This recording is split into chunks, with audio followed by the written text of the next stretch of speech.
నిన్న మనం పిఠాపురంలో జన సైనికులు చోరీకి పాల్పడ్డారని ఒక అంశం మీద నిన్న మాట్లాడుకున్నాం కదా. అయితే పోలీసులు దీని మీద ఒక ప్రెస్ మీట్ పెట్టారు. ప్రెస్ మీట్ పెట్టి మొత్తం దీంట్లో ఒక లారీ కాదు 2 లారీలు చోరీ చేశారని చెప్పేసి కూడా వాళ్ళు నిర్ధారించిన పరిస్థితి. అంటే తీగలాగితే డొంక కదిలినట్టు జన సైనికులు చోరీలకు పాల్పడుతున్నారు ఆ నియోజకవర్గంలో అనేది పోలీసుల విచారణలో తేటతెల్లమైనటువంటి అంశం. అయితే ఈ నెల 5వ తారీఖున కుంతి మాధవస్వామి టెంపుల్ అంటే పిఠాపురంలో ఉన్నటువంటి ఒక టెంపుల్ దగ్గర పార్క్ చేసి ఉన్నటువంటి లారీని కొంతమంది గుర్తు తెలియని వ్యక్తులు ఎత్తుకెళ్ళిపోయారు. అందులో సన్ఫ్లవర్ ఆయిల్కి సంబంధించినటువంటి ఆయిల్ ప్యాకెట్స్ ఉన్నాయి. సుమారుగా మనం నిన్న 27 లక్షలు అనుకున్నాం, కానీ సుమారుగా ఆ లారీ వాల్యూతో కలిపి అది దాదాపుగా 60 లక్షల వాల్యూ చేసే సొత్తుగా కూడా పోలీసులు నిర్ధారించారు. అయితే ఈ లారీ ఎవరు తీసుకువెళ్ళారనే విచారణ చేసే క్రమంలో నిన్న పోలీసులు సీసీటీవీ ఫుటేజ్లు, టోల్గేట్ దగ్గర ఉన్నటువంటి సెక్యూరిటీ కెమెరాలని పూర్తిగా విశ్లేషణ చేశారు. దీంట్లో భాగంగా వాళ్ళు కూతవేటు దూరంలోనే ఆ కత్తిపూడి తుని హైవే మీద లారీని ఒక రహస్య ప్రాంతంలో అక్కడ ఉంచి సగం లారీ అప్పటికే సగం లోడ్ని డంప్ చేసేసి ఉన్నట్టుగా గుర్తించారు. అయితే గతంలో కూడా తన లారీ మాయమైందని చెప్పి పిఠాపురంకి చెందిన ఒక వ్యక్తే లారీ యజమాని ఒక కంప్లైంట్ కూడా పెట్టాడు. ఆ కంప్లైంట్లో కూడా క్లియర్ కట్గా ఒక నూకల లోడ్తో ఉన్నటువంటి లారీ మాయం చేస్తారు. వాళ్ళు కంట పడిందంటే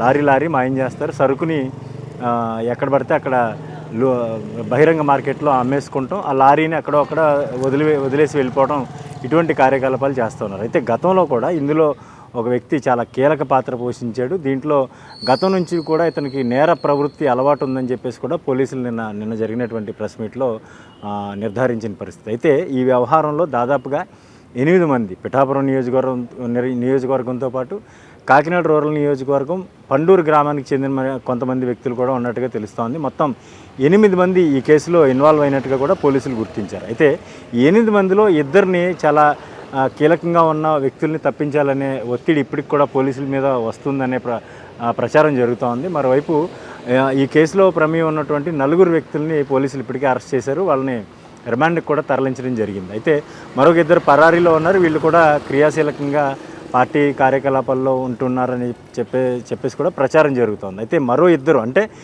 4 అరెస్ట్ అయ్యారు, 2 పరారీలో ఉన్నారు. ఇంకో 2 తెరవారనుకున్న ఒక 2 నాయకులను మాత్రం తప్పించే ప్రయత్నం చేస్తున్నారనే ప్రచారం జరుగుతోంది. మరి దీని మీద ఎటువంటి చర్యలు, ఎటువంటి టర్న్స్ తీసుకుంటాయనేది కూడా వేచి చూడాల్సి ఉంటుంది. అయితే మరోవైపు చూసుకుంటే ఈ లారీలకు సంబంధించి ఇప్పటికే కొంత సరుకుని వీళ్ళు అమ్మేసుకున్న సరుకుతో పాటు మిగిలి ఉన్నటువంటి సరుకుని కొంత అయితే రికవరీ చేసి పోలీసులు ఆ కేసు నమోదు చేయడం జరిగింది. సుమారుగా ₹1 కోటి విలువైనటువంటి ఈ చోరీ కేసుని పోలీసులు ఛేదించారని చెప్పుకోవాలి. కానీ ప్రస్తుతం అయితే మాత్రం వీళ్ళంతా కూడా ప్రస్తుతం సోషల్ మీడియాలో వైరల్గా మారినాయి. ఆ పార్టీ అధినేత సోదరుడైనటువంటి నాగబాబు గారితో దిగినటువంటి ఫోటోలు, మరోవైపు నియోజకవర్గ ఇన్ఛార్జిగా ఉన్నటువంటి మరెడ్డి శ్రీనివాస్ గారితో దిగిన ఫోటోలు, కాకినాడ ఎంపీ జనసేన పార్టీకి చెందినటువంటి తంగిళ్ళ ఉదయ్ శ్రీనివాస్ గారితో దిగినట్టు, అంటే ఈ నేరంలో భాగస్వాములుగా ఉన్నటువంటి ముద్దాయిలందరూ కూడా వీళ్ళతో దిగినటువంటి ఫొటోస్ అయితే ప్రస్తుతం సోషల్ మీడియాలో వైరల్గా మారినాయి. అయితే వీళ్ళ మీద కేసు నమోదు చేశారు, వీళ్ళని కొంతమందిని అరెస్ట్ చేశారని చెప్పుకున్నాం కదా. అయితే మిగతా 2 గురించి గాలింపు చర్యలు చేపట్టాం, గాలిస్తున్నాయి, ప్రత్యేక బృందాలు గాలిస్తున్నాయని చెప్తా ఉన్నారు. కానీ మరో 2 కీలకంగా ఉన్నటువంటి క్రియాశీల కార్యకర్తలు, వీరి మాట ఏంటనేది మాత్రం ప్రస్తుతం సస్పెన్స్ కొనసాగుతోంది. మరి దీని మీద ఎటువంటి చర్యలు తీసుకుంటారనేది కూడా వేచి చూడాల్సి ఉంది. అయితే టెక్నాలజీ ఇంత అభివృద్ధి చెందిన కాలంలో కూడా ఇంత లేకీగా దొంగతనం చేసి దొరికిపోవడం జన సైనికులకే చెల్లిందనేది కొన్ని వర్గాల నుంచి వినిపిస్తున్నటువంటి మాట. ఎందుకంటే ఈరోజు ప్రతి వాహనానికి, అంటే ట్రాన్స్పోర్ట్ రంగంలో ఉన్నటువంటి ప్రతి వాహనానికి, భారీ వాహనాలకి GPS ట్రాకర్లు అమర్చుకుంటున్నారు యజమానులు.